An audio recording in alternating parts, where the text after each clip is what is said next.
নজর রাখতেই হবে আরজি করে রোগী মৃত্যু ঘিরে উত্তেজনা। বেলগাছিয়ায় বৃদ্ধের মৃত্যুতে চিকিৎসায় গাফিলতির অভিযোগ, ঠিক কি পরিস্থিতি? আরো বিস্তারিত এই বিষয়ে জানাতে পারবে অনুপ, রয়েছে আমার সঙ্গে। অনুপ, আজিকর মেডিকেল কলেজ হাসপাতাল, সেখানে কিন্তু 65 বছর এক মহিলা, তার মৃত্যুর ঘটনা। জাইবুল নিশা নাম, বেলগাছিয়ার বাসিন্দা। বিকাল 4টে নাগাদ যখন তাকে হাসপাতালে নিয়ে আসা হয় ট্রমা কেয়ারে, এবং সেই সময় কিন্তু পরবর্তী ক্ষেত্রে দেখা যায় যে বলা হয় যে আগে টিকিট করে আনলে তারপরেই ভর্তি নেওয়া হবে। এই নিয়েই মূলত গন্ডগোলের সূত্রপাত। পরবর্তী ক্ষেত্রে তার মৃত্যু হয় ঠিক 9:30 নাগাদ, এবং এরপরে বেলগাছিয়া এলাকার বাসিন্দা এবং পরিবারের লোক তারা কিন্তু সেখানে ছড়াও হয়, এবং তারা জানায় যে দীর্ঘ সময় ফেলে রাখার জন্য কিন্তু রোগীর মৃত্যুর ঘটনা ঘটেছে। এরপরেই হাসপাতাল চত্বরে এলাকার উত্তেজনামূলক পরিস্থিতি হয়। দফায় দফায় কিন্তু বিক্ষোভ শুরু হয়। এখনো পর্যন্ত উত্তেজনামূলক পরিস্থিতি রয়েছে। হাসপাতালের মধ্যে মূলত রোগীর পরিবার থেকে আত্মীয় প্রত্যেকে ঢুকে পড়ে একেবারে হুলস্থুলুস কাণ্ড হয়ে পড়ে।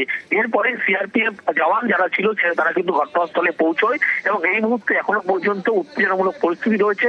একদিকে তারা যেমন পুলিশ রয়েছে, অন্যদিকে সিআরপিএফ জওয়ান মোতায়েন করা রয়েছে, এবং রোগী বেড়ে রাখার জন্য গাফিলতিতে কিন্তু মৃত্যুর ঘটনা ঘটেছে এমনটাই বলা হচ্ছে। বেলগাছিয়া এলাকা থেকে প্রচুর মানুষ তারা কিন্তু ইতিমধ্যেই আরজিকর হাসপাতালের ভিতরে ভিড় জমিয়েছে।